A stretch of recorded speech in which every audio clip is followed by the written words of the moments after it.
बिस्मिल्लाहिर्रहमानिर्रहीम। अस्सलाम वालेकुम नाज़रीन, मैं हूँ आम शहरी आरिफ हमीद भट्टी। नाज़रीन, साबक वज़ीर आज़म और पाकिस्तान तहरीक इंसाफ के लॉन्ग मार्च ने हुकूमती इत्तेहादों में ना सिर्फ दरारें डाल दी बल्कि खौफ की लहर दौड़ गई। इमरान खान का फिक्दुल मिसाल GT रोड पर इस्तकबाल। आज हुकूमती इत्तेहाद के 3 बड़े रहनुमाओं ने वज़ीर आज़म को माइनस करके मशावरत की और मशावरत की कि इमरान खान अगर इस्लामाबाद इसी बड़ी तादाद में जाता है तो उसको रोकना नामुमकिन है और हमारी साजिश से मुबैना साजिश से आई हुई हुकूमत ख़त्म हो जाएगी। इमरान खान ने कहा कि मैंने मौजूदा वज़ीर आज़म से कोई रब्ता नहीं किया, इनके पल्ले क्या है, ये खुद NRO लेने के लिए इक़्तिदार में आए थे, चोर दरवाज़ों से साजिश के ज़रिए आए थे। मैं उन्होंने फिर पाकिस्तान के अदारों से मोतबाना मुतालबा किया कि खुदा के लिए, ज़िद और अना के लिए पाकिस्तान के अमन को तबाह ना किया जाए। और इमरान खान ने कहा कि नए साफ शफाफ इलेक्शन ही हल है। दूसरी तरफ नाजरीन, हुकूमत की तरफ से बनाए गए बेजान कमीशन को शहीद अरशद शरीफ की वालदा ने मुस्तरद कर दिया गया है। उनका कहना था एक रिटायर्ड जज साहबान जिन पर मुबैना तौर पर बहुत सी खबरें आ रही हैं और सरकारी मुलाजम मेरे शहीद बेटे की तहकीकात करने के अहल नहीं। सुप्रीम कोर्ट का मौजूदा जज साहबान और बैनुल अक़वामी सतह पर उसकी निगरानी की जाए। शहीद का खून कभी रहेगा जा ही नहीं सकता। शहीद की जो मौत है वो कौम की हयात है। नाज़रीन, इमरान खान का आज 5वां दिन है, वो इस्लामाबाद की तरफ गामजन है। चंद मिनटों का घंटा 10-10 घंटे में तय किया जा रहा है। लोग इमरान खान के जोक दर जोक आ रहे हैं। इस मौके पर उन्होंने कहा कि मैं अपनी सियासी जमात की ये लॉन्ग मार्च नहीं कर रहा, तहरीके इंसाफ को इक़्तिदार में लाने की नहीं कर रहा। मैं पाकिस्तान की आवाम की हकीकी आज़ादी की जद्दोजहद उस माफिया के खिलाफ कर रहा हूँ जो 40 साल से इस मुल्क में मुसल्लत है। उन्होंने कहा पीपल्स पार्टी और नवाज शरीफ ने एक दूसरे के खिलाफ अरबों रुपए इल्ज़ामात किए और मुकदमा दर्ज किए। जब मैंने इन दोनों लुटेरों को कानून की गिरफ्त में लाने की कोशिश की तो ये बुकरा कर एस्टैब्लिशमेंट के पाँव पड़ गए, हमें बचाओ। मुझे बार बार इमरान खान का कहना था कि कहा जाता रहा इन्हें NRO दिया जाए, तो मैंने इस पे कंप्रोमाइज़ नहीं कहा। मैंने कहा पाकिस्तान को पहला NRO जो परवेज़ मुशर्रफ ने दिया था उसने तबाह किया, उसके बाद पाकिस्तान की इकॉनमी नहीं हो रही है, डिफ़ॉल्ट की तरफ आ रहा है और मैं इनको NRO नहीं दूंगा। उन्होंने कहा इसकी पादाश में अमेरिका में नवाज शरीफ और जरदारी फैमिली ने मेरे साथ मेरे खिलाफ साजिश करके मेरी हुकूमत को गिराने के लिए अदम एतमाद का ड्रामा रचाया। अमेरिकन रजीम के मरासले के तहत मेरी हुकूमत चेंज की गई। अब अमेरिका बार बार मौजूदा इम्पोर्टेड हुकूमत को रेस्क्यू करने के लिए बयान दे रहा है। उन्होंने कहा मैं अमेरिका को चैलेंज करता हूं, क्या वो बताए डोनाल्ड डू ने ये नहीं कहा कि हमारे सफ़ीर को बुला के कि जब तक अदम एतमाद कामयाब ना हुई तो हम तुम्हें नहीं छोड़ेंगे, अगर कामयाब हो गई तो हम तुम्हें माफ़ कर देंगे। उन्होंने कहा हम इससे माफ़ी नहीं मांगते, मैं हकीकी आज़ादी की जंग लड़ रहा हूँ। दूसरी तरफ नाज़रीन, इमरान खान ने वाशगाफ लफ्ज़ों में कहा कि मैं पुरअमन तरीके से इस्लामाबाद जा रहा हूँ जमहूरी रवायात के मुताबिक। उन्होंने इमरान खान का कहना था मेरी हुकूमत में महंगाई बाबू बिलावल भुट्टो ने भी लॉन्ग मार्च किया, PDM ने भी किया और मौलाना फजलुर रहमान ने भी किया, मैंने किसी को नहीं रोका। उन्होंने कहा आज 5 दिन हुए हैं, कोई एक तोड़ फोड़ का वाकया नहीं आया। इमरान खान ने इस खदशे का भी इजहार किया, शाह महमूद कुरैशी, इमरान खान साहब और फवाद चौधरी ने, कि इनके मुस्लिम लीग के 9 लोग PTI का रूप डाल के कपड़े पहनकर कोई बड़ी तबाही कर सकते हैं, हमें इतलात मिली है और हम इन्हें कहते हैं पुरअमन एहतजाज जिसमें फैमिली हैं, ख़वातीन, बुजुर्ग, बच्चे हैं, इनके खिलाफ कोई साजिश ना करें।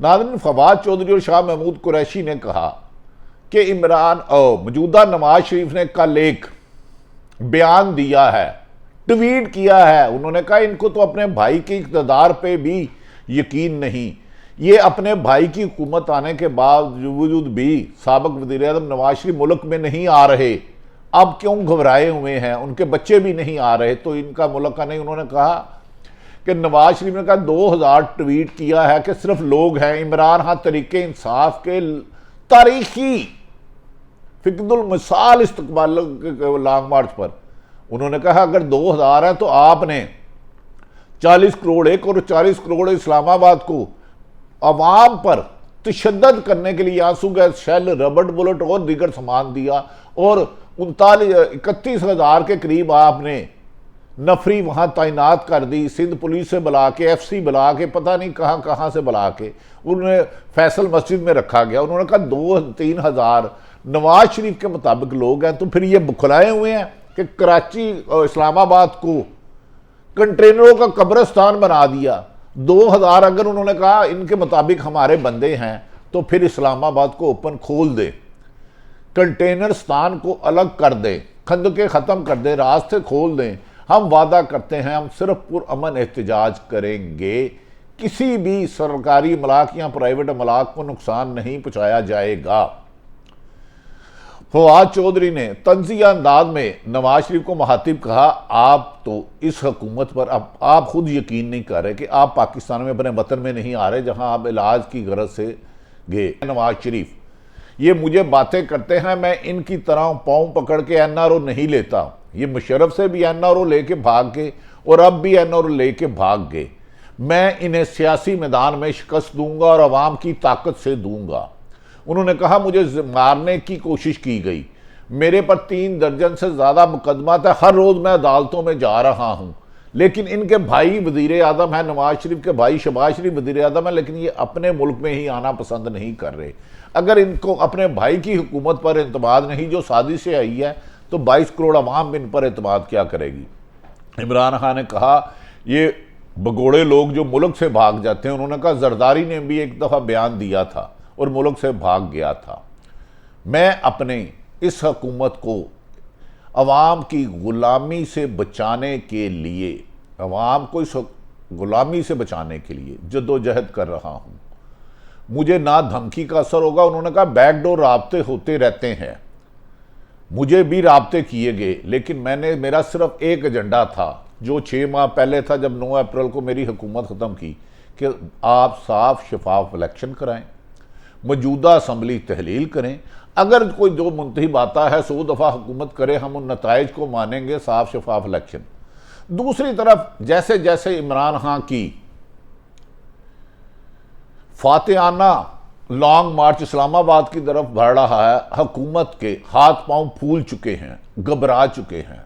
खबर के मुताबिक आज साबिक वज़ीर-ए-आज़म नवाज शरीफ जो मुल्क से गए हुए हैं, अपने पाकिस्तान में नहीं आते, अपनी हुकूमत में मौलाना फजलुर रहमान और आसफ अली जरदारी पीपल्स पार्टी के सरबराह ने मशावरत किया कि अगर इमरान खान इतनी तेज़ी से जिस तरह लोग लाखों की तादाद में उनके इस्तबाल और लॉन्ग मार्च में आ रहे हैं, अगर वो इस्लामाबाद पहुंचते हैं तो सिंध से भी काफिला आ जाएगा, KPK से भी आ जाएगा और आज़ाद कश्मीर से आ जाएगा, तो फिर नए इलेक्शन के अलावा नहीं, इसको रोकने के लिए, कुचलने के लिए ताकत का भरपूर इस्तेमाल किया जाए। खबरों के मुताबिक नवाज शरीफ, मौलाना फजलुर रहमान और आसफ अली जरदारी ने किसी सूरत भी इलेक्शन ना कराने का फैसला किया। उन्होंने कहा मौजूदा हालात में इमरान खान की कामयाबी को कोई नहीं रोक सकता। हम 13 मिलकर सारे ज़िमनी इलेक्शन हार गए हैं, 13 हुकूमती इत्तेहाद शिकस्त फाश खा चुका है, 35 में से 29 सीटें अकेला इमरान खान जीत गया है। तो अब इसको रोकना होगा, जबकि ताकतवर अदारे भी इस पर कर रहे हैं कि वो मौजूदा हुकूमत का बोझ नहीं उठाएंगे, क्योंकि ये मौजूदा हुकूमत के बारे में अवाम का गम गुस्सा आखिरी हद को छू रहा। दूसरी तरफ हुकूमत ने एक बेजान सा कमीशन बनाया शहीद अशरफ शरीफ की शहादत के बाद। पहले कहा था सुप्रीम कोर्ट के जज साहबान का बनेगा, एक रिटायर्ड जज और 2 अफसर, जिस पर शहीद अशरफ शरीफ की वालदा ने कहा मुझे ये कबूल नहीं। ये कमीशन एक रिटायर्ड जज साहबान पर मुश्तमल है और 2 सरकारी अफसर हैं, वो इस हुकूमत के ख़िलाफ़ क्या करेंगे। मेरे बेटे पर यहाँ पाकिस्तान की ज़मीन तंग की गई, उस पर दर्जनों मुकदमा दर्ज कराए गए, कराची से खैबर तक, पेशीन से लेके खैबर तक। उन्होंने कहा मेरे बेटे यहाँ से दुबई गया तो दुबई भी इन्होंने लोग भेज के उसको भिजवा दिया। मेरे बेटे अरशद शरीफ को कत्ल करवाया गया है। मैं उसकी शहादत के लिए मौजूदा कमीशन को रिजेक्ट करती हूँ और वज़ीर आज़म से मुतालबा करती हूँ कि सुप्रीम कोर्ट के 3 जज साहिबान पर मुश्तमल कमीशन बनाया जाए और वो बैनुल अक़वामी सतह पर उसकी मॉनिटरिंग की जाए। याद रखें नाज़रीन, माजी में जितने भी सहाफ़ी कभी शहीद हुए या करवाए गए, आज तक किसी एक केस का सुराख नहीं मिला, किसी एक का सुराख नहीं मिला। शहीद की वालदा ने कहा मौजूदा हुकूमत पहले ये बताए मेरे बेटे पर पाकिस्तान की ज़मीन तंग क्यों की गई। वो तो शहीद का भाई था, शहीद का बेटा था और ख़ुद भी शहादत पा गया। उसने तो मुल्क से इश्क करता था। मेरे बेटे पर झूठे मुकदमात किसने कराए? मेरे बेटे को यहाँ कौन मरवाना चाहता था? मेरा बेटा ज़िंदगी के लिए, उन्हें साबिक़ वज़ीर आज़म और दीगर दोस्तों ने मशवरा दिया कि चले जा। दुबई गया तो दुबई भी उसने ही ज़ालिमों ने रहने दिया और फिर मेरे बेटे को शहीद कर दिया। उन्होंने कहा खुरम या कोई भी पैसे प्रोपेगेंडे से हमें कोई मुतमिन नहीं कर सकता। सिर्फ और सिर्फ अरशद शरीफ शहीद के कत्ल करवाने वाले, उसके ऊपर झूठे मुकदमात कराने वाले, पाकिस्तान में जो उसने 12 जुलाई को खत लिखा था जिन पर शुबा जाहिर किया था मुझे ये मरवा देंगे, उनके खिलाफ कार्रवाई ना हुई तो उस वक्त तक मैं खुदा के हजूर मुल्ज़मान की गिरफ्तारी की दुआ करती रहूँगी। और मौजूदा शहबाज शरीफ वज़ीर आज़म का बनाया हुआ जो उन्होंने कमीशन है उसे मुस्तरद कर दिया। उन्होंने कहा माजी में भी सहाफ़ियों की, जबकि सहाफ़ी कम्यूनिटी ने, तमाम सहाफ़ी तंजीमों ने मौजूदा कमीशन पर अदम एतमाद का इजहार किया और सुप्रीम कोर्ट के ऑनरेबल हाज़र सर्विस जस्टिस साहिबान पर मुश्तमल की गुजारिश की और बैनुल अक़वामी सतह पर इस इंक्वायरी को किया, जबकि सलमान इकबाल ने भी मौजूदा कमीशन को मुस्तरद कर दिया है। नाज़रीन, हर तीसरे दिन सहाफ़ी मुल्क छोड़ कर जा रहे हैं, आखिर कोई तो वजह होगी। उनके गिर्द इतनी ज़िंदगी तंग की जा रही है, पाकिस्तान की ज़मीन तंग की जा रही है, किसी को धमकियाँ फ़ोन पर, किसी के गाड़ी को फॉलो किया जा रहा है, किसी पर मुकदमात, किसी को नौकरी से निकलवाया जा रहा है। पाकिस्तान में, पाकिस्तान के हालात पर सियासत, जो सहाफ़त पाकिस्तान में रह के नहीं बैरून मुल्क ज़्यादा रोशनी डाली जा सकती है किस तरह जालिम इस मुल्क में अपना पंजा गाड़ रहे हैं। पाकिस्तान के हालात पर सहाफ़त दूसरे मुल्क से बैठ के की जाती है। मौजूदा हालात में हमारे गिर्द ज़मीन बहुत तंग कर दी गई है। अल्लाह ताला सब पाकिस्तान का, हर मुहिब्बे वतन का हामी और नासिर हो। पाकिस्तान जिंदाबाद।